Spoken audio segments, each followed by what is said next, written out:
안녕하세요. 크립토노마드입니다. 시장 바라보고 있으면 답답하기도 하고 지루하기도 한 그런 장세가 이어지고 있습니다. 전해지는 소식들도 대체로 고만고만하긴 한데 그래도 의미 부여가 가능한 지점들도 자리하고 있습니다. 먼저 비트코인의 흐름은 별다른 의미 부여를 하기에는 아직은 애매한 단계가 이어지고 있습니다.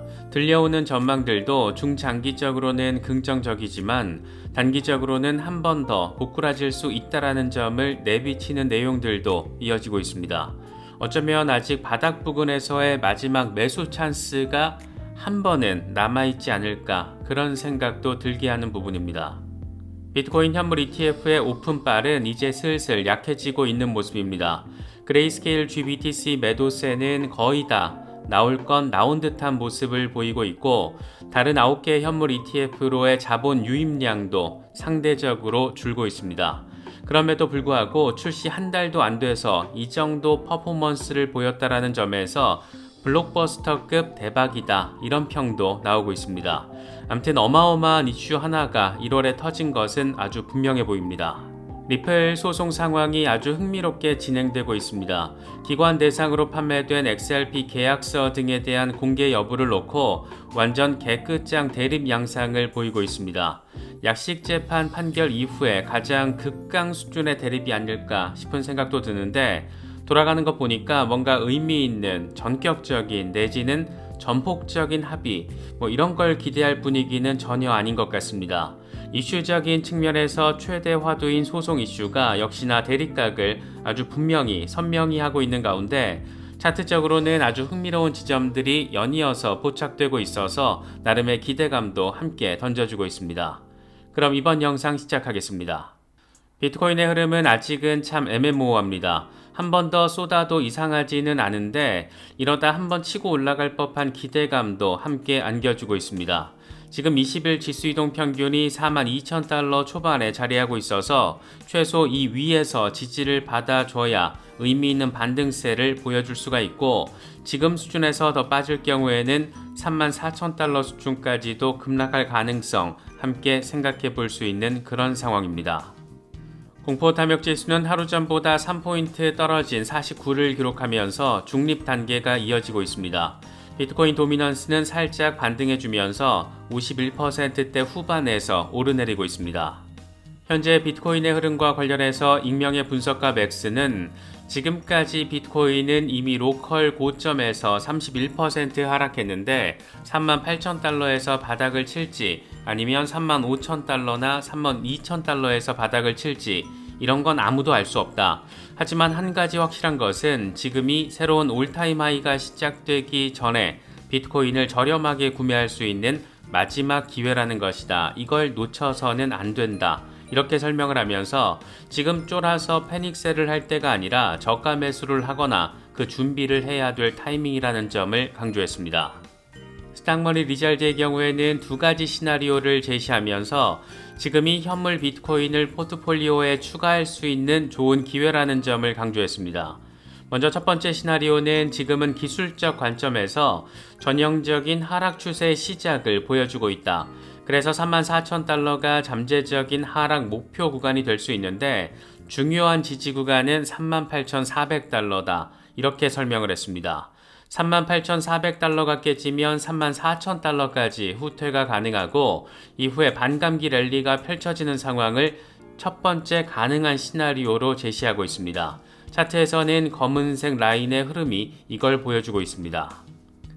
두 번째 시나리오는 38,400달러가 강력한 지지선 역할을 해주는 건데 그레이스케일 매도 압력이 사라지고 있고 지금 비트코인에 대한 수요가 엄청나는 점 그래서 이걸 고려하면 38,400달러 지지선이 유지가 되면서 더블 바텀을 확인을 해준다라면 차트에서 빨간색 선의 흐름을 따라서 다시 랠리를 벌일 수 있는 그런 가능성입니다.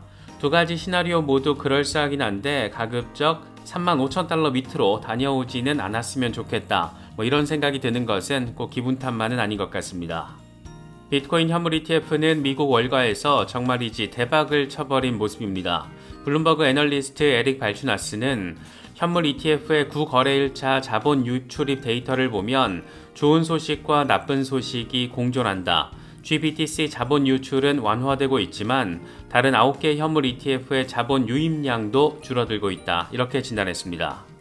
그러면서 1월 24일까지 현물 ETF 총 순유입액은 8억 2,400만 달러를 기록했는데 특히 아크21 쉐어스와 비트와이즈의 운용 자산이 5억 달러를 돌파한 것도 주목할 만하다.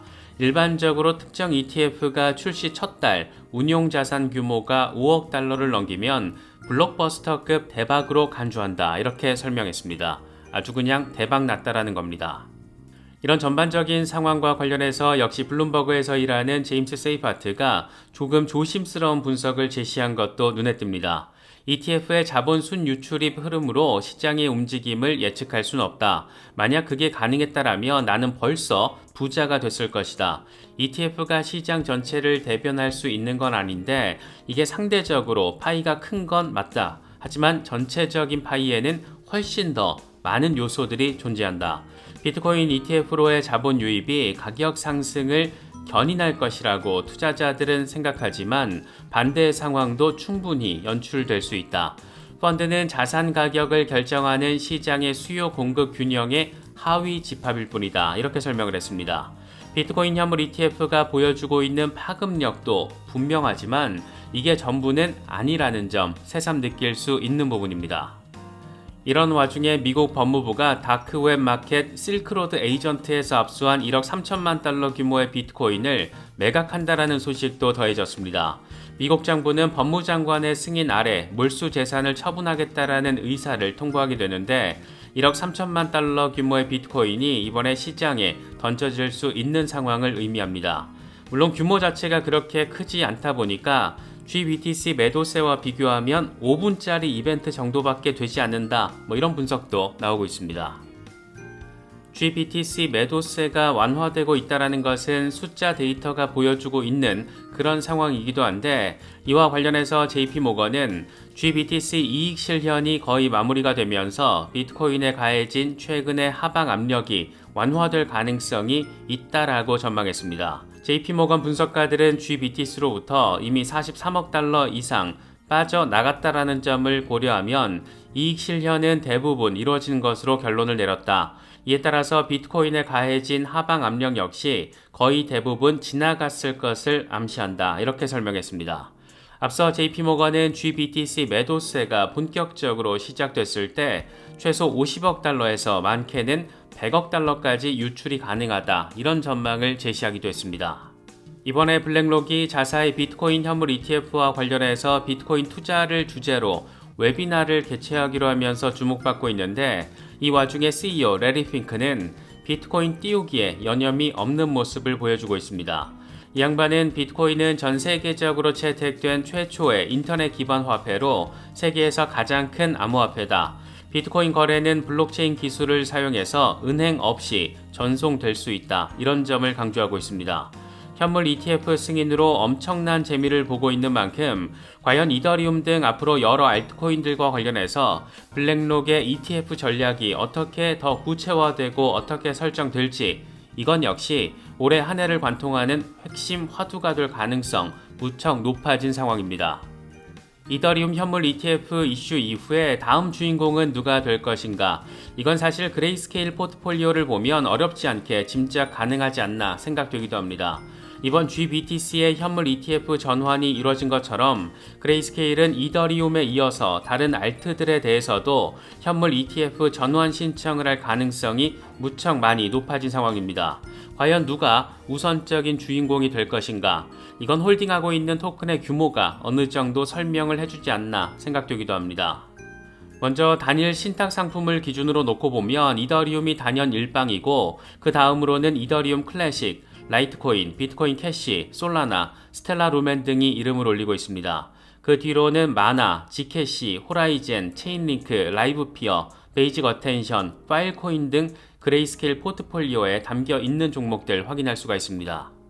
순서가 어떻게 될지까지는 모르겠지만 그래도 그레이스케일이 라지캡 펀드에 담아 놓은 것들이 조금은 더 우선순위가 되지 않을까 개인적으로는 바라보고 있는데 여기에는 비트코인과 이더리움, 솔라나, XRP, 에이다, 아발란체 등이 담겨 있습니다. 이번에 폴리곤 매틱이 빠지고 그 대신 여기에 XRP와 아발란체가 새롭게 포함됐다는 점 역시 흥미롭게 바라볼 수 있는 지점입니다.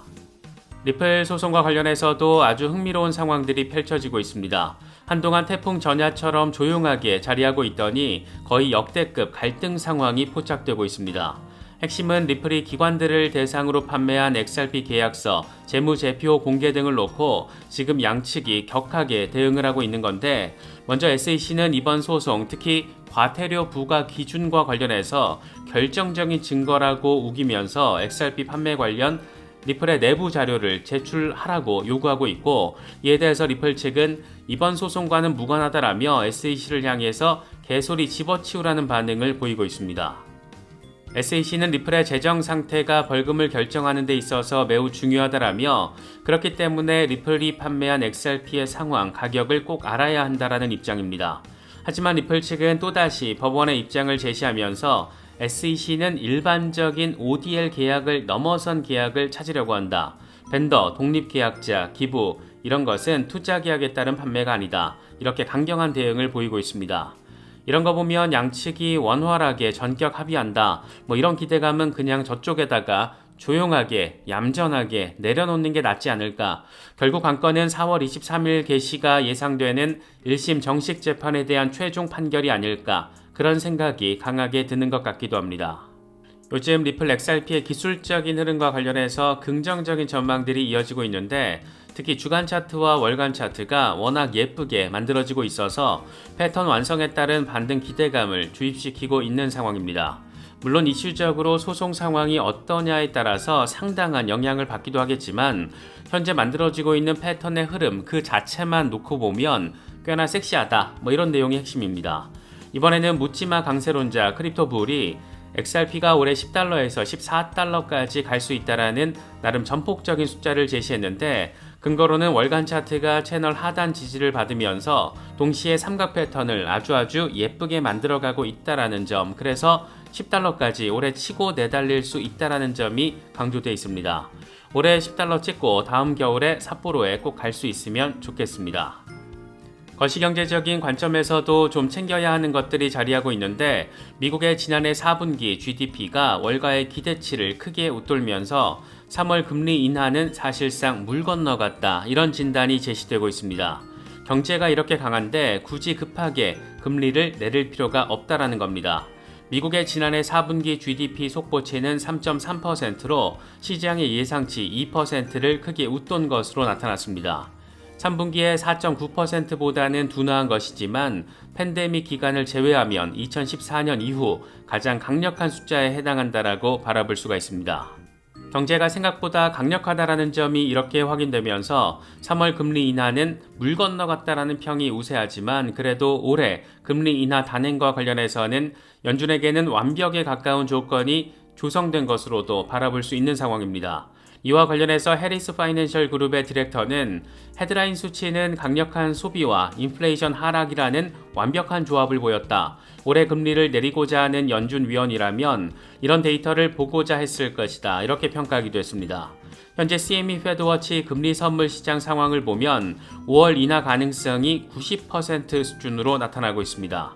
4월 비트코인 반감기 이후에 미국의 금리 인하가 5월부터 본격화된다라면 암호화폐 시장에도 분명 긍정적인 영향을 미칠 수 있는 상황, 충분히 생각해 볼 수가 있습니다. 이제 비트코인에 매도 압력을 안겨줄 대형 이벤트로 꼽을 수 있는 것은 단연 마운트 곡스 이슈입니다.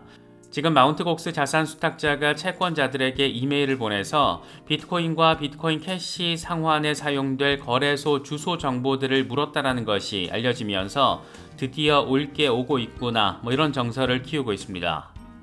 마운트 곡스는 2014년 해킹으로 인해서 비트코인 85만 개를 도난당한 뒤에 파산을 했는데, 지금까지 법원에 제출한 채권 상환 계획에 따르면 2024년 10월까지 5억 1천만 달러 규모의 비트코인 14만 2천 개, 비트코인 캐시 14만 3천 개를 상환할 계획으로 전해지고 있습니다.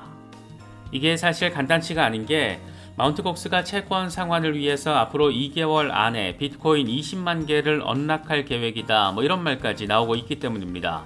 이 정도 물량은 마이크로스트래티지의 비트코인 보유 물량보다 많은 건데, 물론 이 정도 규모가 한 방에 시장에 던져지진 않겠지만 우려점으로 거론되고 있는 것은 이 역시 분명한 모습입니다.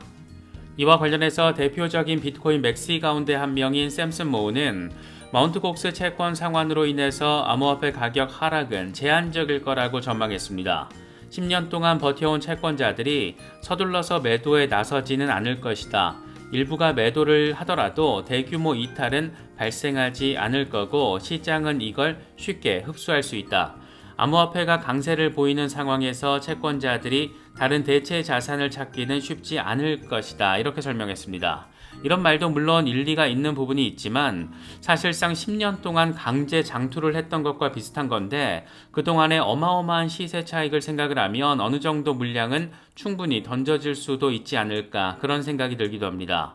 결과적인 상황을 지금 단계에서 알 수는 없겠지만 비트코인 반감기라는 초대형 이벤트를 앞두고 의외의 조정 상황이 발생할 수도 있다. 이 정도 상황은 염두에 두고서 시장 대응하시면 더 좋을 것 같습니다. 알트코인 대장 이더리움과 관련해서는 예상했던 대로 블랙록의 이더리움 현물 ETF 승인 결정이 연기가 됐습니다. 이에 따라서 다음 데드라인인 5월에 과연 승인될 수 있을 것인가? 이게 지금 관건인데 전망은 살짝 엇갈리고 있습니다. 먼저 마켓메이킹 기업 GSR 리서치의 애널리스트 매트 쿤케는 그레이스케일 소송 승리 등 낙관적인 전망에 기반을 하면 5월까지 이더리움 현물 ETF가 승인될 가능성은 75%로 예상된다. 만약 SEC가 승인을 거부한다라면 소송을 피할 순 없을 것이다. 이렇게 말했습니다. 암호화폐 투자 기업 XBTO의 설립자 필립 베카지는 이더리움 현물 ETF 승인은 가능 여부가 아니라 시점의 문제다. 이렇게 설명을 하면서 결국은 승인된다. 이런 점에 방점을 찍었습니다.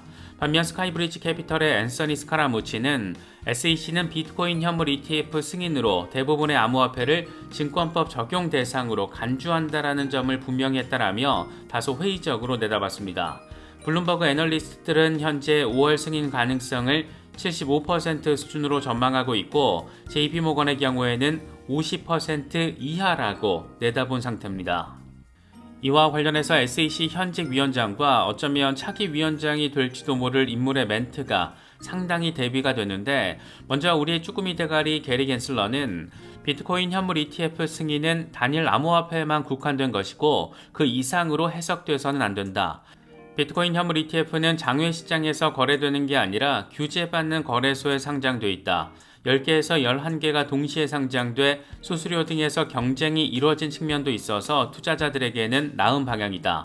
이렇게 설명을 하며 비트코인 ETF는 비트코인에 국한된 것이고 이를 통해서 이더리움 등 다른 암호화폐 현물 ETF 승인 가능성으로 바라보는 것은 확대 해석이다. 이런 얘기를 하고 있는 겁니다. 반면 갠슬러의 천적 수준으로 갠슬러를 바보 똥개 취급하고 있는 SEC 위원 헤스터 피어스는 SEC는 이더리움 현물 ETF 승인 연기와 같은 실수를 반복하지 않을 것이다. SEC는 비트코인 현물 ETF 승인 전에 그레이스케일 판결에서 시장 접근 방식이 잘못됐다는 법원의 의견을 들을 수 있었다. 이번 이더리움 현물 ETF 승인 때도 접근 방식이 자의적이고 변덕스럽다라는 말을 또 들을 필요는 없다. SEC가 ETF를 검토할 때는 많은 작업을 하겠지만 그레이스케일과의 소송을 통해서 교훈을 확실히 얻었을 것이다. 이렇게 크립토 맘다운 친화적인 입장을 재확인했습니다.